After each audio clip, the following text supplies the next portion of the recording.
नमस्कार। आज हम बात कर रहे हैं समाजवादी पार्टी के अध्यक्ष अखिलेश यादव पर। उत्तर प्रदेश के पूर्व मुख्यमंत्री भी रहे हैं। जी हाँ, उनके पूरे राजनीतिक सफर पर एक नजर डालेंगे। हमारे पास कुछ जानकारी है, उनके जीवन, उनकी पढ़ाई, कैसे वो सीएम बने और आजकल क्या कर रहे हैं। बिल्कुल। मकसद यही है कि समझें कि कैसे एक इंजीनियर पॉलिटिक्स में आया, यूपी का सबसे यंग सीएम बना और आज उनकी पॉलिटिक्स किस दिशा में जा रही है। और ये जानना भी दिलचस्प है कि कैसे 38 की उम्र में सीएम बनना, इंजीनियरिंग बैकग्राउंड, फिर पार्टी और परिवार की चुनौतियां, मतलब काफी कुछ है। तो शुरू करते हैं उनके शुरुआती जीवन से। जन्म सैफई में 1 जुलाई 1973। पिता मुलायम सिंह यादव जी, सपा के फाउंडर, और मां मालती देवी। हाँ, और कहते हैं कि उनके जन्म के बाद माँ की तबीयत काफी खराब हो गई थी। वो एक तरह से वेजिटेटिव स्टेट में चली गई थीं, तो उनका पालन पोषण ज्यादातर दादा दादी ने ही किया। अच्छा। और पढ़ाई? सैफई के बाद फिर धौलपुर मिलिट्री स्कूल राजस्थान। फिर मैसूर यूनिवर्सिटी से सिविल इंजीनियरिंग में बीई, उसके बाद मास्टर्स करने ऑस्ट्रेलिया चले गए। ऑस्ट्रेलिया? वाह। हाँ, सिडनी यूनिवर्सिटी से इन्वायरमेंटल इंजीनियरिंग में मास्टर्स किया। तो पढ़ाई लिखाई काफी अच्छी रही है। तो फिर ये इंजीनियरिंग से पॉलिटिक्स में शिफ्ट कैसे हुआ? मतलब कब आए राजनीति में? ये हुआ साल 2000 में। कन्नौज सीट से लोकसभा का उपचुनाव लड़ा और जीते। ये उनके पिता की ही सीट थी पहले। अच्छा, तो 2000 में एंट्री हुई। हाँ, और फिर 2004 और 2009 में भी वो कन्नौज से ही सांसद चुने गए। लेकिन एक बड़ा मोड़ शायद 2009 में आया। वो क्या था? जब उन्हें यूपी समाजवादी पार्टी का अध्यक्ष बनाया गया। यहाँ से उन्होंने पार्टी को एक तरह से री एनर्जाइज करने का काम शुरू किया। फोकस युवाओं पर, विकास के मुद्दों पर। और उसका नतीजा दिखा 2012 के इलेक्शन में। बिल्कुल, सपा की बड़ी जीत हुई और वो सिर्फ, जैसा आपने कहा, 38 साल की उम्र में यूपी के सबसे कम उम्र के मुख्यमंत्री बन गए। ये अपने आप में बड़ी उपलब्धि थी। हाँ, वाकई। तो उनके सीएम वाले कार्यकाल की कुछ हाइलाइट्स क्या थीं? क्या काम याद किए जाते हैं? देखिए, इंफ्रास्ट्रक्चर पर उनका काफी जोर रहा। सबसे ज्यादा चर्चा शायद आगरा लखनऊ एक्सप्रेसवे की हुई। हाँ, वो तो काफी बड़ा प्रोजेक्ट था। जी, और क्लेम था कि रिकॉर्ड टाइम में बना। लखनऊ मेट्रो का काम भी शुरू हुआ उनके टाइम में। फिर कुछ एडमिनिस्ट्रेटिव रिफॉर्म्स भी थे, जैसे वो UP 100 police emergency service, women power line 1090 महिलाओं की सुरक्षा के लिए हेल्पलाइन और 108 एम्बुलेंस सेवा। ये सब काफी चर्चा में रहे। और हाँ, वो लैपटॉप वाली स्कीम, वो तो बहुत पॉपुलर हुई थी स्टूडेंट्स के बीच। हाँ, लैपटॉप वितरण योजना। करीब 15 लाख से ज्यादा लैपटॉप बांटे गए थे। इसके अलावा लोहिया आवास योजना थी, कन्या विद्याधन स्कीम थी, मतलब वेलफेयर स्कीम्स भी थी। लेकिन जाहिर है, हर सीएम टेन्योर में चैलेंज भी होते हैं। उनके सामने क्या बड़ी मुश्किलें थीं? बिल्कुल थी। एक तो पार्टी के अंदर ही काफी खींचतान थी।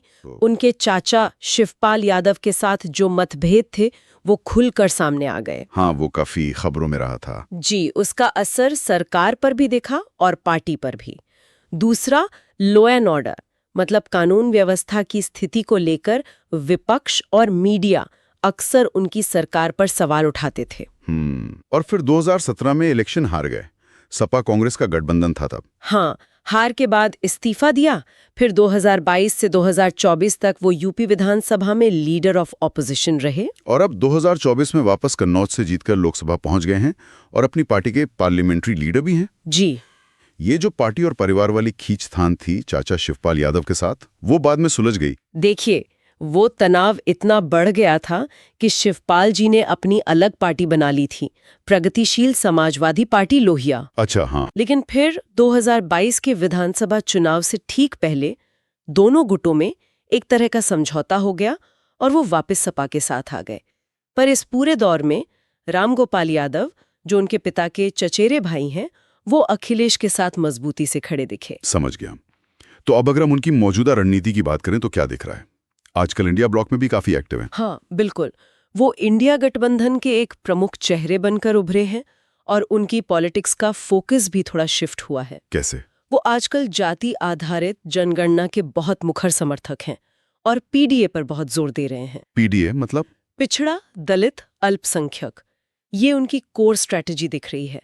साफ तौर पर ओबीसी, दलित और मुस्लिम वोट बैंक को एक साथ लाने की कोशिश है। अच्छा, तो सोशल इंजीनियरिंग पर फोकस बढ़ा है। जी, और सोशल मीडिया, खासकर एक्स यानी ट्विटर पर वो काफी एक्टिव हैं और उनकी पोस्ट्स वगैरह उनकी पॉलिटिकल वापसी और सपा के देश की तीसरी सबसे बड़ी पार्टी बनने को हाईलाइट करती हैं। या विवाद भी होते हैं? सोशल मीडिया का जमाना है, बातें तो होती ही होंगी। हाँ, आलोचनाएं तो होती हैं, जैसे कुछ एक्सपोस में या पॉलिटिकल डिबेट्स में सुनने को मिलता है। कभी आतंकवाद जैसे मुद्दों पर उनके स्टैंड को लेकर सवाल उठते हैं, या महिला सुरक्षा पर, या कभी पत्रकारों के साथ किसी बहस को लेकर। पर यह ध्यान रखना जरूरी है कि ये आरोप अक्सर एक पोलराइज्ड पॉलिटिकल माहौल का हिस्सा होते हैं। इनके कोई पुख्ता, जैसे कहते हैं, निर्णायक सबूत वो सामने नहीं आए हैं। हम तो बस वो बता रहे हैं जो सोर्सेज में मेंशन्ड है, किसी साइड को सपोर्ट नहीं कर रहे हैं। बिल्कुल, ये क्लैरिफाई करना जरूरी है। अच्छा, चलते चलते थोड़ा पर्सनल लाइफ के बारे में भी बताइए। जी, उनकी पत्नी डिंपल यादव है, वो भी सांसद है। 3 बच्चे हैं उनके, अदिति, टीना और अर्जुन। और खुद वो क्या करते हैं पॉलिटिक्स के अलावा? डेजिग्नेशन तो उनका इंजीनियर, कृषक और सामाजिक राजनीतिक कार्यकर्ता लिखा जाता है। शौक की बात करें तो स्पोर्ट्स में रुचि है, खासकर फुटबॉल और क्रिकेट। पढ़ना, म्यूजिक सुनना, फिल्में देखना भी पसंद करते हैं। ठीक है, तो कुल मिलाकर अगर हम समराइज करें तो अखिलेश यादव का सफर एक यंग पढ़े लिखे नेता के तौर पर शुरू हुआ। हाँ, जिसने शुरू में इंफ्रास्ट्रक्चर और विकास पर फोकस किया। फिर पार्टी के अंदरूनी झगड़े झेले, चुनावी हार जीत देखी। बिल्कुल, और अब एक बदली हुई रणनीति जो ज्यादा सामाजिक समीकरणों यानी PDA पर बेस्ड है, उसके साथ वो नेशनल पॉलिटिक्स में अपनी जगह और मजबूत करने की कोशिश कर रहे हैं। तो आगे देखना दिलचस्प होगा। हाँ, बहुत दिलचस्प कि उनकी पॉलिटिक्स जो विकास और युवा सेंट्रिक थी, वो अब इन सामाजिक समीकरणों, जातिगत जनगणना और PDA जैसे मुद्दों से कैसे शेप लेती है।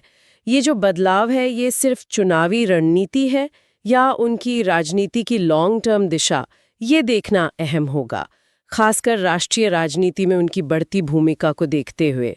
ये एक सवाल है जिस पर आगे नजर रहेगी। बिल्कुल, इस पर नजर बनी रहेगी।